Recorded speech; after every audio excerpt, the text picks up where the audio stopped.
And as you can imagine, between the immigration issues here, the Islamist terrorism, the alleged sexual offenses, the living in council accommodation, likely on benefits, this terrorist potentially embodies exactly what the British right says is wrong with the system. I agree with you. I don't think that fear is the principal reaction, actually, that the Jewish community have had in the UK.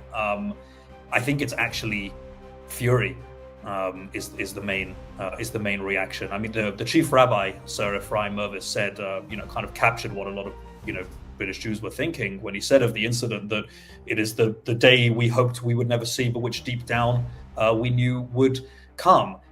So what really happened in Manchester? How is it going to affect the strong Jewish diaspora in the UK? And how is it perceived vis-a-vis the political class? Keir Starmer, who the Prime Minister of England, who has been giving Israel a hard time recently, recognizing or threatening to recognize so-called Palestine, and really critiquing Israel mercilessly, and so on his home soil jihadism, striking against Jews. In order to understand really what's going on, we have with us our beloved Jonathan Neumann, who's a commentator on politics and religion and the best-selling author of To Heal the World, how the Jewish left corrupts Judaism and endangers Israel. So he has a good take, and you'll hear by his accent that he is also formerly from England, and he joins us here today. Jonathan, shalom, and welcome. Thanks so much for being with us. Shalom. It's great to be with you as always, Yishai. Did you hear about the attack already on Yom Kippur or only after? So I was doing Yom Kippur in Eretz Yisrael, like you. So I heard only after. But of course, people on the ground were hearing it during the day. Like you, hearing it through whispers or through security personnel. See, some people here and there might be on their phones. And Yom Kippur, the Day of Atonement, is a very intense and emotive day. That's the context of this. People hearing this at that time. That's a very difficult thing to hear at the best of times. But on a fast day of that that elevated spirituality, that is difficult. But for most people, we heard about it after Yom Kippur, when we get home, when we're relieved, when we're about to start, to break the fast.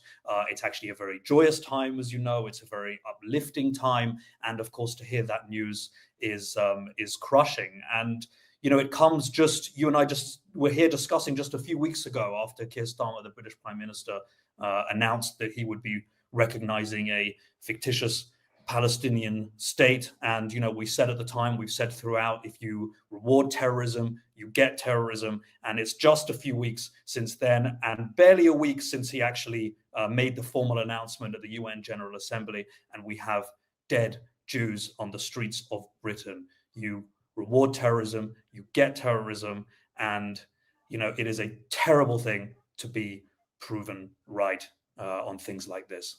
That's right. I'm going to jump the gun because I should ask you systematically, but there's been a question in my heart that I wanted to know, so I'm going to jump the gun, which is, you're going to tell us the story of what transpired there in Manchester. I just want to know one thing. Did they go back to prayers? Did they reconstitute their minyan for mincha and ne'ilah and all that? What happened there? That is a wonderful question. As I understand it, they did go back to their prayers. I think they had to do it across the road, as I understand, if I'm not mistaken. The rabbi was wearing his kittel, his white robe, which a lot of Jewish congregants and leaders of the prayers wear on Yom Kippur and Rosh Hashanah, on the high holy days, as you know. And his white robe was stained with blood from the incident, and they nonetheless they continued the service. I think they did a slightly abridged version. They couldn't do the whole thing. Obviously, the synagogue had become a crime scene. So as I said, I think they went across the road, and they continued because of course you have to take precautions. You have to be safe. We have a principle, pikuach nefesh, the saving of life comes above almost everything. But you also cannot cower. We cannot cower in the face of the jihad, Yishai, as you know, and it was so important. And what a chizuk, what encouragement, what a statement that they would carry on their prayers. It is a beautiful statement, and I knew in my heart that they would have, and they probably had one of their I say this a bit tongue in cheek, but I mean to say they probably had one of their strongest Ne'ilah prayers of all time that they've ever had after seeing their friends, their congregants be mowed down. What exactly happened? Like a guy rammed into the synagogue and then came out and stabbed and was a jihadist. What's the deal? So, we're obviously recording this, we're having this conversation on Sunday. This is 3 days after the attack. So, we have the details that have emerged so far. And obviously, I apologize in advance if anything is mistaken as as we're getting more information. But this is what I believe that we know so far.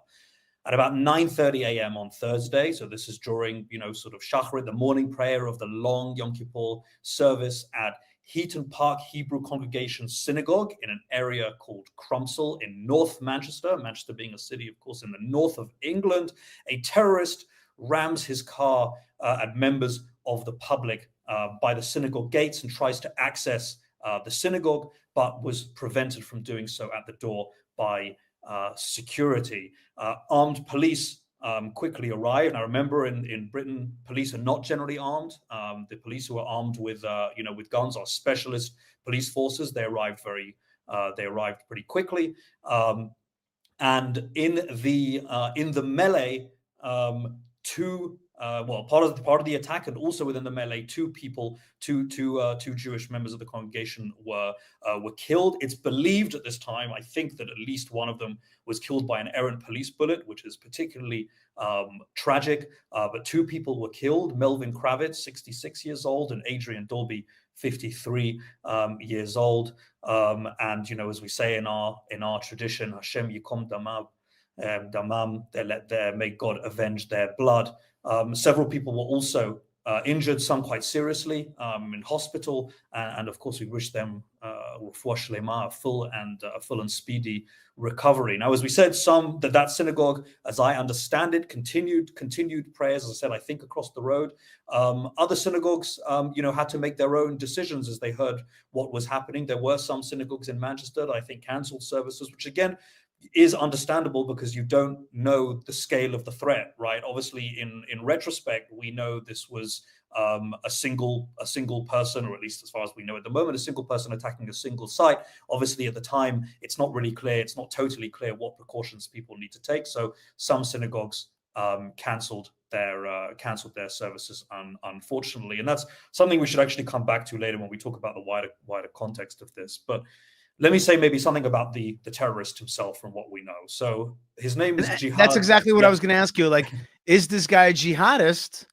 And one of the clues that may clue you in to whether he was a jihadist was his name, right? Is that? I mean, his name was Jihad al-Shaimi. I mean, it basically says it all. After all this, although I just must tell you parenthetically, we had a Druze commander of the Tomb of the Patriarchs and Matriarchs border patrol police unit that's there, and his name was Jihad also. But okay, this guy's name was Jihad. He was a Muslim, and he was a jihadist. Is that right?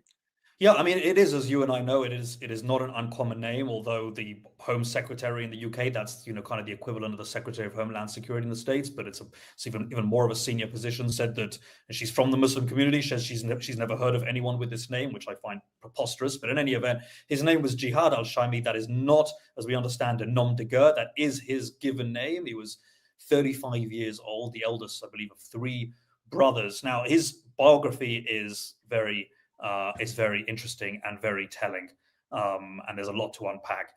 It appears that he had been living in what is called a council house, a council flat. That is municipal housing, that is government-funded housing. It's believed that he is out of work, presumed to be on what are called benefits. That's government handouts at the time of the attack.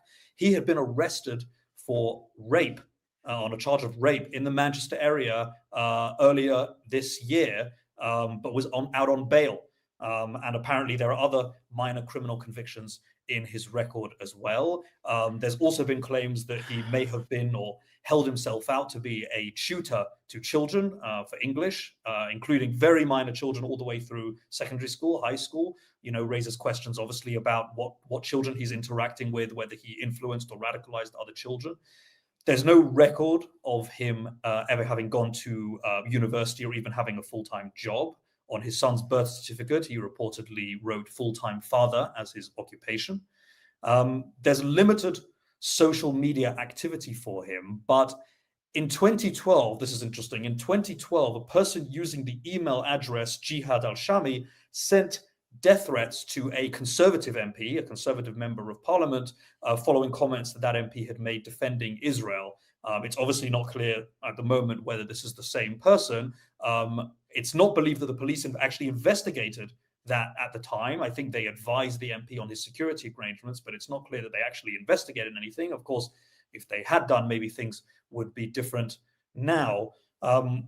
As for him himself, we don't believe that he's been under any active investigation by the police or counterterrorism police security services or anyone at the time of the attack. Now, his family is also quite interesting. His father, Faraj, a Syrian-born surgeon, on social media on the 7th of October and around the time of the 2023 massacre in Israel, he wrote in Arabic that Hamas are God's men on earth.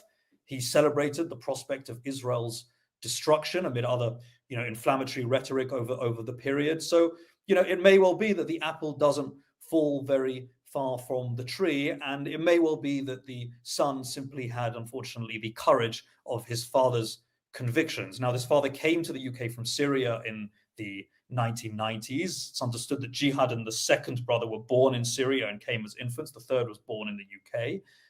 The father is involved, we believe, in the International Red Cross and has been kind of abroad doing medical care in Sudan and elsewhere. The second son is a pharmacist, it's believed. The third is a software engineer. So it's quite interesting. They are a professionally integrated family in the UK, with apparently the exception of the eldest son. And yet we see this kind of rhetoric and this kind of radicalism in the family, not just with this son who doesn't seem to have had actual employment, but even with the professionally integrated members, or at least the father members of the family. And as you can imagine, between the immigration issues here, the Islamist terrorism, the alleged sexual offenses, the living in council accommodation, likely on benefits, this terrorist potentially embodies exactly what the British right says is wrong with the system, and some of the types of people who are coming into Britain and benefiting from that system. And this is how the fellow citizens are repaid. The last thing I think to say, just on the wider context, is on the attack itself, is that 2 other people have apparently been arrested in connection with the attack, but I don't think there are details on that yet.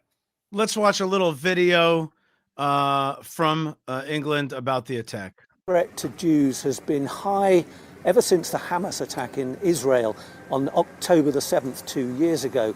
And the war in Gaza that followed and the wide condemnation of Israeli military tactics has only added to the fears of Jews around the world. In May, 2 officials from the Israeli embassy were killed in Washington, D.C. In Britain, the Community Security Trust provides security guards for synagogues, schools and other Jewish organisations. Its advice includes strictly controlled access to buildings, regular patrols to look for suspicious people and objects, and a warning that people should not congregate outside buildings. Okay, so whenever you hear British stuff, it's always kind of laced with tiny little condemnations, and there's not going to be visuals of October 7th. It's going to be visuals of Gaza destroyed and little tiny a little condemnation of Israel's tactics in the war. And the message there is that Jews are afraid worldwide, and there's some truth to that. Let's just talk about what is the what is the feeling in amongst British Jews. And you never know with British. Is it English? Is it British? Is it UK? You never know what to say. But the bottom line is and you never know exactly what those titles mean differently. But in any case, do British Jews feel differently? I, by the way, spent some time in Manchester right after the army.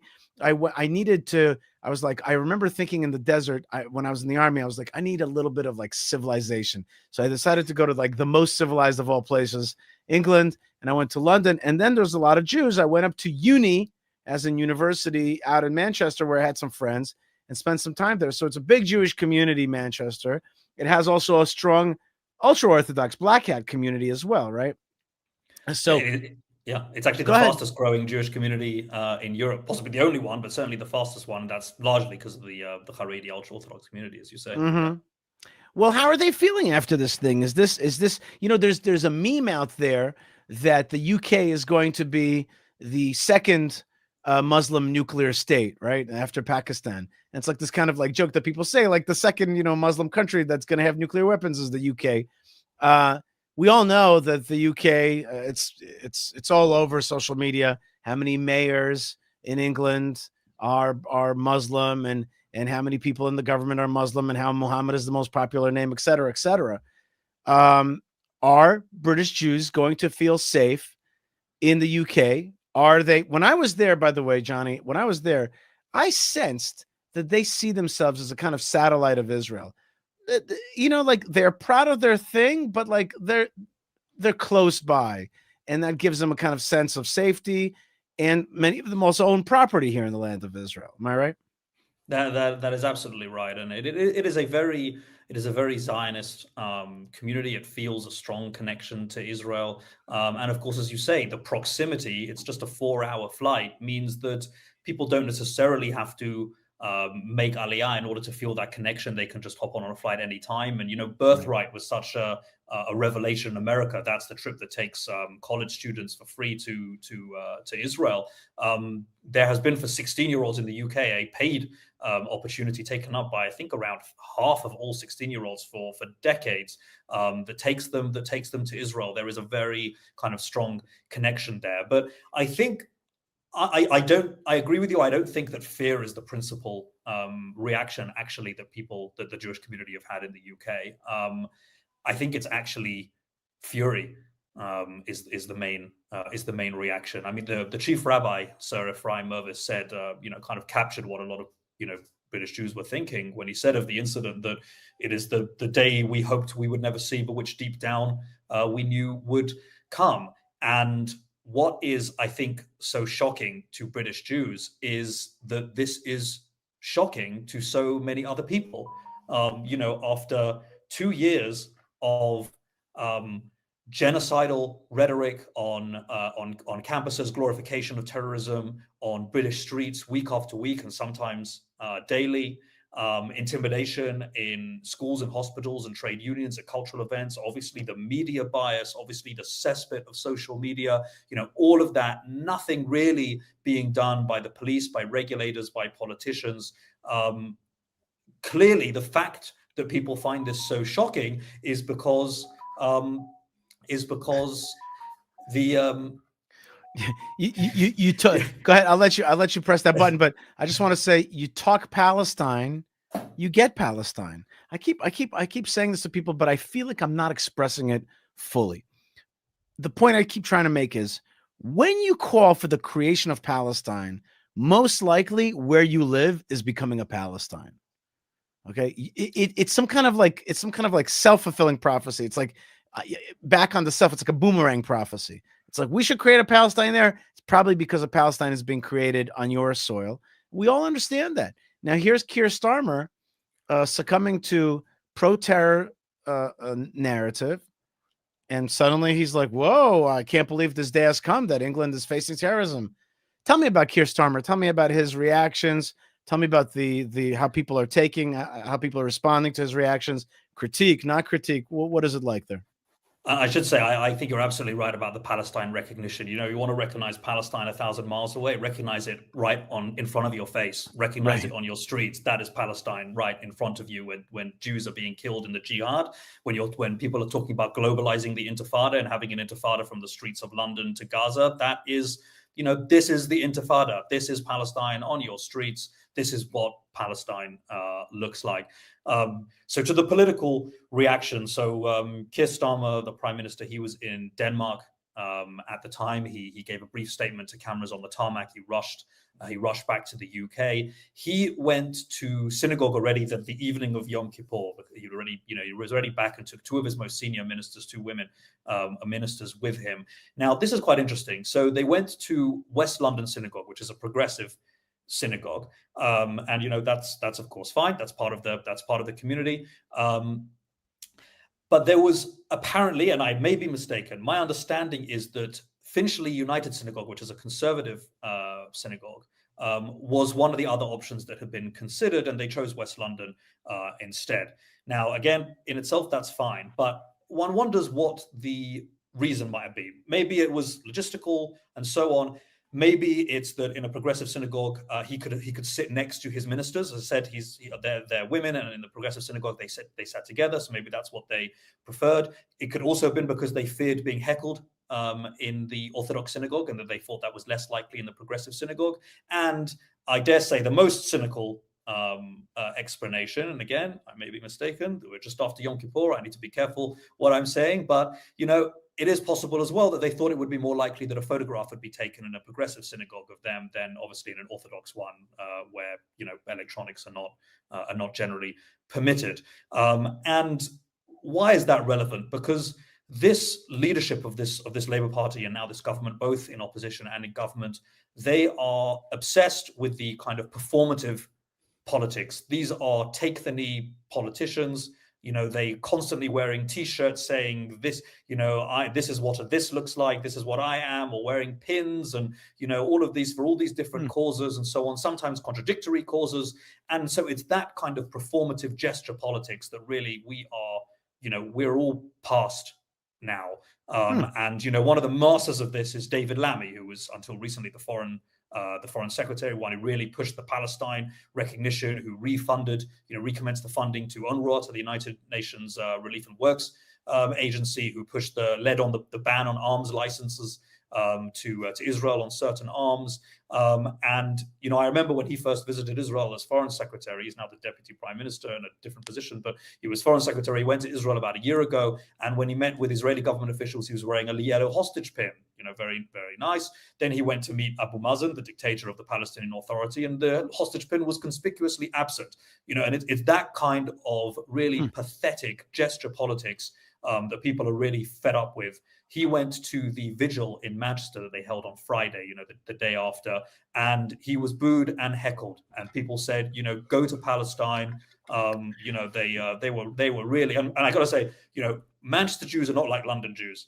And Manchester people, Northern England is not like Southern England. What about the kind of, the English are very careful about what they say, and do they really mean what they're saying, and all of that. The Northern England is not like, they will say what they think what they say, and they gave it to him with two barrels, and boy did he deserve it. Well, let me riff off that for a second and just ask you more generally about there is in the UK a nationalist tendency, a conservative tendency, what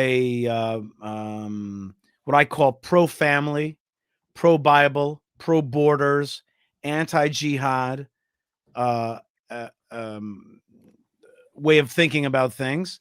And there have been some serious anti-Palestine rallies. And there is this thing in the UK. These are people who are thinking to themselves, not so much about Israel, but about their home country.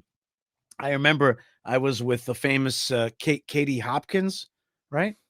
I haven't heard from her in a while, but I remember she told me honestly, and I actually heard the same thing from Richard Kemp, from different people who said to me, we're not sure we're going to have a homeland to go back to. Like, we sometimes fight for Israel because our place is falling apart. So just kind of give me one thought about these people, these Manchester types, these more kind of rude, say what's in your heart type thing, boo people, whatever it is, the more like soccer fans type people who are like upset about the takeover of their country by jihad, by radical Islam, by immigration, by ideas that are antithetical to what classically is understood to be British. Yeah, I think that's right. I think Douglas Murray is also among those who have, I think, said similar things. They're fighting for Israel, and the Jews have Israel to go to as the safe haven. But where does he have? Where do the people that you're talking about? Where do they have? So there is definitely a backlash, which this is just going to enforce. And I mean, Nigel Farage, who is the riding high in the polls, the leader of Reform UK, has a very small presence in Parliament at the moment, but is leading the polls by a wide margin. And if there were an election tomorrow, would win the election. Kemi Badenoch, the Conservative Party leader, they both spoke very strongly on the issue and had strong statements. But as you say, people are getting fed up of words, and they want to see action. Unfortunately, I don't think they're going to be seeing it from this government. But as I said earlier, you look at the profile of this terrorist, and as I said, the immigration issues. This is, he came obviously as an infant, but his father, who obviously has, it would appear to have very radical views, is an immigrant from Syria. And what does that say about the kinds of people who are coming, the vetting that is happening, the failures of integration? Obviously, Islamist terrorism is an issue in the UK. And we forgot one more issue within that. You have immigration. You also have, reportedly, that Qatar owns half of London, and the Qatari influence on London. And so, I mean, for God's sakes, we all know, like, England is becoming an Arab Muslim country. It's you just feel it, you just see it. It's in the names, it's in the mayors, it's in the ownership. It's and that is going to create no question that some of these politicians are also being bought off, or at least influenced. Let's put it that way. I don't know for a fact if they've been bought, but there's no question that there's Qatari influence in the UK. Okay, we got to finish off. I just want to ask you just kind of one last question. Do you think that this will also mean an uptick in purchases of homes in Israel by British Jews? There's a strong Bnei Akiva Zionist movement there in the UK. Do you see that kind of that kind of change in the consciousness, or do you think it means doubling down, saying, "Hey, we're not going to give up this country. This is where we're from. We're going to fight for it"? Which attitude do you think is going to prevail, if any? I think it's the first attitude. I mean, it remains to be seen if the numbers really change, but they've already been rising for the last 2 years since the 7th of October. Everyone on the spectrum, I wasn't thinking of moving, now I'm thinking of moving. I didn't have a place, now I'm thinking of buying a place. I have a place, maybe I'm going to move to it. Everyone is moving along the spectrum. I know people who weren't thinking of making Aliyah 3 years ago, who are now living in Israel. So it's definitely kind of going in that direction. Manchester Jewry in particular, as I said, very Zionist, hawkish community. And look, there is a space, obviously, for defiance. We want Britain to be a proud Western country, proud of its traditions, a strong ally of Israel. It is a tension. Do we, to what extent do people want to choose to kind of quote unquote give up on that? Do they want to move to, we don't want people just to move to Israel because they're escaping something, right? We want them to move to Israel because they want to move and because they don't have to escape something. So that's the ideal, but I do think that this is going to push the needle. Yeah. Jonathan Neumann is our commentator on politics and religion, and I think also I think you could add to that a UK expert and the best-selling author of To Heal the World: How the Jewish Left Corrupts Judaism and Endangers Israel. And thank you very much for coming on the show. Please remind us of the names of the fallen again, please. They are Melvin Kravitz and Adrian Dolby. May their neshama, may their soul have go into heaven, and may their blood be avenged. And thank you very much for remembering them with us. And that Yom Kippur reminds us that all the Jewish people are one, and that we are all under attack when there's a wave of anti-Semitism, and we remember to be strong for one another and to support one another in these times. So thank you very much, Jonathan, for being with us. Thanks, Yishai. Always a pleasure. All right. Very, very good report by Jonathan there, and very important.